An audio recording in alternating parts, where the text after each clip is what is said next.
एक लड़का अपने परिवार के साथ रहता था। उसके पिता जौहरी थे। एक दिन उसके पिता बीमार पड़ गए। धीरे धीरे उनकी हालत बिगड़ती गई और अंत में उनका निधन हो गया। पिता के निधन के बाद परिवार पर आर्थिक संकट आ गया। ऐसे में माँ ने घर चलाने के लिए बेटे को अपना एक कीमती हार दिया और कहा कि इसे अपने चाचा की दुकान पर दिखा देना, वे भी एक जौहरी हैं। इसे बेचकर जो पैसे मिलेंगे वह ले आना।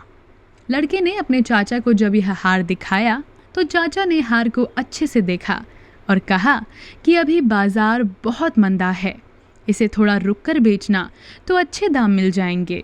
फिलहाल तो तुम मेरी दुकान पर नौकरी कर लो, वैसे भी मुझे एक भरोसेमंद लड़के की ज़रूरत है। लड़का अगले दिन से दुकान का काम सीखने लगा। वहाँ उसे हीरों व रत्नों की परख का काम सिखाया गया। अब उस लड़के के घर में आर्थिक समस्या नहीं रही। धीरे धीरे रत्नों की परख में उसका यश दूर दराज के शहरों तक फैलने लगा। दूर दूर से लोग उसके पास अपने गहनों की परख करवाने आने लगे। एक बार उसके चाचा ने उसे बुलाया और कहा कि जो हार तुम बेचना चाहते थे उसे अब ले आओ। लड़के ने घर जाकर माँ का हार जैसे ही हाथ में लेकर गौर से देखा तो पाया कि वह हार तो नकली है। वह तुरंत दौड़कर चाचा के पास पहुंचा और उनसे पूछा कि आपने मुझे तभी सच क्यों नहीं बताया जब मैं इस हार को बेचने आया था।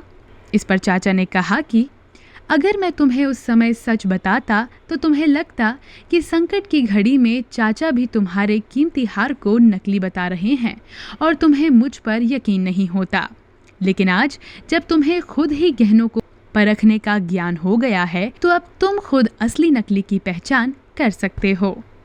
दोस्तों, कभी सोचा है कि कई बार हमारी जिंदगी में भी ऐसा ही होता है, जब कम ज्ञान और गलत धारणाओं के कारण हम सही चीज़ को भी गलत मान लेते हैं।